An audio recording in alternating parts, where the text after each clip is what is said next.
Hello दोस्तों, कैसे हैं आप। मेरा नाम सूरज कुमार और ये अगली वीडियो में आपका हार्दिक स्वागत है। इस वीडियो को शुरू से अंत तक देखना। इस वीडियो के माध्यम से हम आपको आज बताने वाले हैं कि एओसी फायरमैन और ट्रेड्समैन मेट का जो सिलेबस होता है ये कैसे होता है, इसका लेवल कैसा होता है और इसकी तैयारी हम कैसे करें और कहाँ से इसकी तैयारी करें जो हमारा इसमें सिलेक्शन हो जाए। आज की वीडियो के माध्यम से हम आपको पूरा का पूरा जानकारी देने वाला हूँ। मैं इसके साथ अपने बारे में भी बताने वाला हूँ कि हमने इसकी तैयारी कैसे करी थी। तो आप लोगों को मैं पहले इसका सिलेबस की बात करता हूँ, फायरमैन और ट्रेड्समैन मेट की, क्योंकि इसमें वैकेंसी ज़्यादा है। तो आज की वीडियो में केवल हम फायरमैन और ट्रेड्समैन मेट का सिलेबस और उसकी तैयारी हमने कैसे करी थी और कैसे आप लोग उसकी तैयारी कर सकते हैं और कितना आपको उसमें टाइम बचा है, यानी एग्ज़ाम के लिए आपको तैयारी अभी से करनी चाहिए या फिजिकल हो जाने के बाद करनी चाहिए। आज की वीडियो में हम सब कुछ बताने वाले हैं। तो देखिए, जो एओसी फायरमैन और ट्रेड्समैन की जो न्यू वैकेंसी आई थी, इसमें अगर सिलेबस की बात की जाए, पहले किसकी बात करते हैं, सिलेबस की। तो सिलेबस की अगर बात की जाए तो इसमें रीजनिंग के 50 क्वेश्चन पूछे जाते हैं। कितने? रीजनिंग के 50 क्वेश्चन पूछे जाते हैं, वो भी बहुत ही नॉर्मल क्वेश्चन पूछे जाते हैं। आप लोग टेंशन मत लीजिए कि सोचो कि इसका रीजनिंग का पैटर्न कैसा होता है। बहुत ही नॉर्मल होता है, क्योंकि मैं खुद 2023 में हमने एग्ज़ाम निकाला है और मैं सेलेक्ट हूँ एज ए फायरमैन पे। तो मेरे को पूरा का पूरा इसके बारे में नॉलेज है। इसका सिलेबस पैटर्न कैसा होता है सब का सब मेरे को पता है। मैं वही आपको बता रहा हूँ। देखो, रीजनिंग के केवल 50 क्वेश्चन पूछे जाते हैं और मैथ के इसमें कितने पूछे जाते हैं, 25 क्वेश्चन, यानी 25 क्वेश्चन मैथ के, 50 क्वेश्चन रीजनिंग के और जीके के इसमें 50 क्वेश्चन पूछे जाते हैं और इसमें इंग्लिश के 25 क्वेश्चन पूछे जाते हैं। ये आपका टोटल जो बात की जाए, टोटल होता है आपका 150। इसमें 150 क्वेश्चन पूछे जाते हैं और 120 मिनट का टाइम दिया जाता है। कितना टाइम दिया जाता है? 120 मिनट का टाइम दिया जाता है, यानी एक क्वेश्चन को करने के लिए आपको 45 सेकेंड का टाइम दिया जाता है। ये नहीं है कि मतलब एक क्वेश्चन को करने के लिए 45 सेकंड का टाइम दिया जाता है, ऐसा नहीं। आपको ये एग्जाम है, ऑफलाइन होगा। एक मैं एवरेज लगा के बता रहा हूँ कि एक क्वेश्चन में आपको 45 सेकंड के एवरेज के हिसाब से जो ये टाइम दिया गया है। अब इसकी अगर बात की जाए, मैंने आपको सिलेबस तो बता ही दिया, लेकिन इसका मैं अब बात करता हूँ इसका लेवल कैसा रहता है। यानी जो एओसी फायरमैन और ट्रेड्समैन की जो वैकेंसी आई हैं और मैं जो एओसी फायरमैन और ट्रेड्समैन का सिलेबस जो बता रहा हूँ, इसका पैटर्न कैसा रहता है, यानी इसका लेवल कैसा रहता है, इस पर भी हम आज चर्चा करने वाले हैं। तो देखिए, अगर इसके लेवल की बात की जाए तो भाई हम आपको बिल्कुल सत्य 100% बता रहा हूँ। इसलिए बता रहा हूँ क्योंकि भाई मैं खुद एओसी फायरमैन में सिलेक्ट हूँ। मेरे को इसके एग्ज़ाम पैटर्न की और इसका लेवल जो है इसके बारे में मेरे को जानकारी है, तो मैं आपको बता रहा हूँ। देखो भाई, इसका लेवल जो है सेम का सेम अग्निवीर का लेवल है भाई। सच बता रहा हूँ। इससे जो अग्निवीर का अगर आपने एग्ज़ाम दिया है, अग्निवीर एसएससी, जैसे एसएससी जीडी से ये थोड़ा इजी होता है, ठीक है। और अग्निवीर के सेम का सेम, जैसे अग्निवीर जीडी का होता है, अग्निवीर ट्रेडमैन का होता है, उसका लेवल सेम भाई रहने वाला है।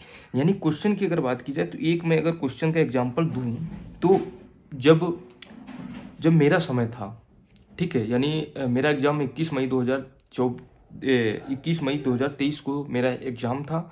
तो मैं उस अगर एग्ज़ाम की बात करूं तो उसमें अगर एक क्वेश्चन मैं उठाऊं रीजनिंग का, तो रीजनिंग के एक क्वेश्चन में जो था ऐसे पूछा गया था कि आज अगर सोमवार है और आज 25 जनवरी 2017 है, तो आप बताइए कि आज के 15 सप्ताह बाद या 10 सप्ताह बाद कौन सा दिन पड़ेगा। मतलब ऐसे करके नॉर्मल क्वेश्चन पूछे जाते हैं। एक ये एग्जांपल मैं रीजनिंग का दिया हूँ। मैथ की अगर बात करूँ तो भाई मैथ का एक सबसे अगर इजी क्वेश्चन की बात करूँ तो भाई मैथ का सबसे इजी क्वेश्चन ये था कि 75 × 12 प्लस का 87 बराबर कितना होता है। आप समझ सकते हैं, फायरमैन ट्रेड्समैन की बात कर रहा हूँ भाई, समझ सकते हैं इसका लेवल कैसा है। ये मतलब इजी क्वेश्चन की बात कर रहा हूँ। काफ़ी कुछ क्वेश्चन टफ भी थे, ऐसी बात नहीं है, लेकिन इसका लेवल बहुत ही नॉर्मल है भाई। टेंशन मत लेना, आप कहीं से भी तैयारी करिए, आपका सिलेक्शन हो जाएगा अगर आपने मेहनत करके पढ़ाई करी है।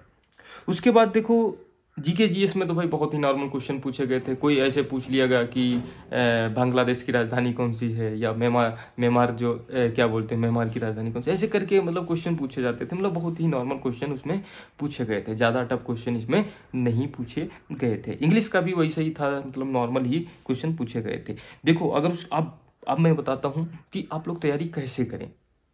तो काफ़ी लोगों का सवाल बनता है कि सर हमारा एडमिट कार्ड आ गया है, फिजिकल इतनी तारीख को, फिजिकल होने के बाद तैयारी करें या फिजिकल होने से पहले तैयारी करें। तो मैं आपको बताना चाहता हूँ कि भाई आप फिजिकल के साथ साथ तैयारी ज़रूर करिए, क्योंकि आपके पास टाइम बहुत ही कम है भाई। इसका एक रीज़न ये है कि एओसी जो होती है, एओसी बहुत ही स्पीड में हर काम कराती है। देखो हमने आपको बताया जो था वो पूरा का पूरा वही होता जा रहा है। देखो इसका एग्जाम, इसका अगर अप्लाई डेट की बात की जाए तो 2 दिसंबर से स्टार्ट हुआ था, 22 दिसंबर को ख़त्म हो गया था। अब 22 दिसंबर के बाद कितना टाइम मिला आपको? 2 जनवरी ही था ना, 2 जनवरी को ही आपका एडमिट कार्ड इशू हुआ है। 2 जनवरी से 5, 6, 7, 8 जनवरी तक इशू हुआ। उसके बाद एग्जाम डेट भी, फिजिकल डेट भी आपको क्लियर हो गई कि फरवरी के फर्स्ट वीक में फिजिकल क्लियर होने वाला है। और फिजिकल के बाद मैं आपको बता रहा हूँ कि फिजिकल के बाद आपको ज़्यादा से ज़्यादा अगर वो टाइम देगा तो 1 महीना 10 दिन का देगा, और कम से कम टाइम देगा तो आपको 25 दिन तक ही देने वाला है। यानी अगर फिजिकल की, अगर एग्ज़ाम की बात की जाए तो मैं आपको बताता हूँ कि होली से पहले आपका जो एओसी फायरमैन, ट्रेड्समैन और कुछ अन्य जो पोस्टें हैं, इनका अगर एग्जाम की बात की जाए होली से पहले हो जाएगा। और अगर थोड़ा सा लेट भी होता है तो होली के जस्ट तुरंत बाद आपका एग्जाम होने वाला है। उसके बाद मैं अगर बात करूं कि एग्ज़ाम जो है इसकी हम तैयारी कैसे करें, यानी जो एओसी फायरमैन ट्रेड्समैन की भर्ती आई है इसकी तैयारी हम कैसे करें, काफ़ी भाई सवाल बनता है। तो इस सवाल का भी मैं आपको जवाब देने वाला हूँ। देखो बात यह है कि इसका लेवल भाई बहुत ही नॉर्मल है। तो अगर आप चाहते हैं तो कहीं से भी इसकी तैयारी कर सकते हैं, आपका मन है कहीं से भी इसकी तैयारी कर सकते हैं, क्योंकि इसका लेवल बहुत ही नॉर्मल है। बाकी मैंने इसके बारे में पता तो नहीं किया है, लेकिन हो सकता है कि RWA ने रोजगार विद अंकित सर ने हो सकता है इसका एओसी का कोर्स लॉन्च किया हो। अगर आप इच्छुक हैं तो आप उसमें जाइए और कोर्स को ज्वाइन कर लीजिए। आप RWA से यानी रोजगार विद अंकित से तैयारी कर सकते हैं। बाकी अदर भी अगर हो हैं कोई, एग्जामपुर है और क्या बोलते हैं एग्जाम अड्डा 247, कैरियर व्हील, मतलब कहीं से भी आप इसकी तैयारी कर सकते हैं। आप अगर चाहें, मैं आपको बताना चाहता हूं कि अगर आप चाहें कि एओसी का अगर कोई बैच नहीं चला रहा है तो आप क्या कर सकते हैं, एक किसी अग्निवीर का बैच जो है उसको ले सकते हैं, उसके अकॉर्डिंग आप तैयारी कर सकते हैं। बस आपको इंग्लिश जो है, इंग्लिश की तैयारी आपको अलग से करनी पड़ेगी। अगर इंग्लिश की तैयारी अलग से नहीं करना चाहते हैं तो आप अग्निवीर कलर का जो पेपर होता है उसका आप वो क्या बोलते हैं सिलेबस ले लीजिए, आप उससे तैयारी करिए, बहुत ही आपकी बेहतरीन तरीके से तैयारी हो जाएगी। हाँ, एक बंदे ने मेरे से क्वेश्चन किया था कि सर एक बात बताइए कि इतना कम टाइम मिल रहा है और काफ़ी लोगों ने जो कोर्स लॉन्च कर दिया है या नहीं किया है, तो एक बात बताइए कोर्स मेरा पूरा हो पाएगा या नहीं। भाई इसका सिलेबस ही नहीं है यार, भाई इसका लेवल ही नहीं है, बहुत ही कम, बहुत छोटा लेवल है। मतलब इतना इजी लेवल है कि आपने अगर पहले से थोड़ी सी बहुत तैयारी करी है तो आपको पहले से ही क्लियर है। बस आपको थोड़ा सा देखना है यार, मतलब प्रैक्टिस करनी है, इतना समझ लो। बाकी इसका लेवल तो पहले मतलब बहुत ही नॉर्मल लेवल है भाई, अग्निवीर का लेवल है यार, तो आप खुद समझ सकते हैं इसका लेवल कितना नॉर्मल है। उसके बाद काफ़ी क्वेश्चन बनते हैं कि सर आपने कैसे तैयारी करी थी। भाई मैं अगर अपनी तैयारी की बात करूं तो भाई मैं तो सेल्फ स्टडी करता था, सेल्फ स्टडी से हमने तैयारी करी है। और काफ़ी मतलब 2019 से लगातार तैयारी कर रहे थे, ऐसी बात नहीं है, क्योंकि मेरे को सपना ही था पहले जॉब लेने का, तो इसलिए मैं 2019 से लगातार तैयारी कर रहा था। वो भी सेल्फ स्टडी हमने करी है, सेल्फ स्टडी के माध्यम से हमने तैयारी करी और मैं आज एओसी फायर में सिलेक्टेड हूँ। उसके बाद बात की जाए, काफ़ी लोगों का सवाल बनता सर एओसी जो फायरमैन ट्रेड्समैन की जो वैकेंसी आई हैं इस वैकेंसी की जिसे हम तैयारी करें और इसका जो कट ऑफ है ये कहाँ तक जा सकता है, इस पर भी आप बात करिए। तो मैं देखो कट ऑफ की अगर बात करूँ तो पहले कट ऑफ इसकी ज़्यादा हाई नहीं गई थी, मैंने बताया था। और मैं अपना भी एग्जाम्पल दे रहा हूँ कि भाई मैंने 114 क्वेश्चन किए थे, जिसमें से 7 क्वेश्चन मेरे रास्ते में ही गलत हो गए थे, क्योंकि मैं रास्ते में बाई ट्रेन आ रहा था तो मेरे को पूरा का पूरा जो सलूशन है वो यूट्यूब पे मिल गया था, जो हम एग्ज़ाम दे के आए थे। तो मेरे को भी थोड़ा सा ऐसा मतलब फील हुआ था कि ये जो है ऐसा तो नहीं है, इसमें धांधली हो गई है पेपर में।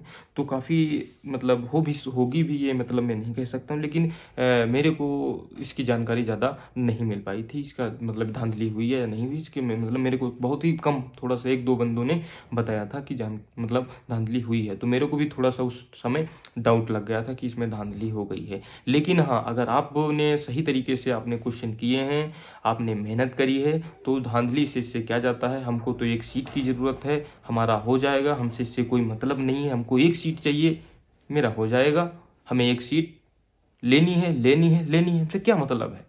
तो आप क्या करें, आप अगर इसकी बात करें, कट ऑफ की बात करें, तो भाई आप अब की बार की अगर बात की जाए तो वैकेंसी बहुत ही कम थी, तो आपको ही पता है, और ये वैकेंसी भी ज़्यादा वायरल हो गई थी, जिसकी वजह से जो है इसमें मतलब कट ऑफ जो है थोड़ा ज़्यादा जा सकती है। इसलिए आप लोग जो है अगर फायरमैन की बात की जाए, तो आप लोग अब की बार की अगर बात की जाए, तो फायरमैन में अगर अनरिजर्व कैटेगरी से हैं तो भाई 120 का टारगेट बनाइए। अगर ओबीसी से हैं तो आप 115 का टारगेट बनाइए। एससी से हैं अगर आप तो 105 से 110 का टारगेट बनाइए। एसटी से हैं आप तो 100 और 105 तक आप अपना टारगेट बनाइए। एओसी फायरमैन की बात कर रहे हैं। अगर ट्रेडमैन की बात करूँ तो इसमें 3 से 4 क्वेश्चन यानी 3 से 4 नंबर हर रिजर्व यानी हर कैटेगरी में आप जोड़ सकते हैं।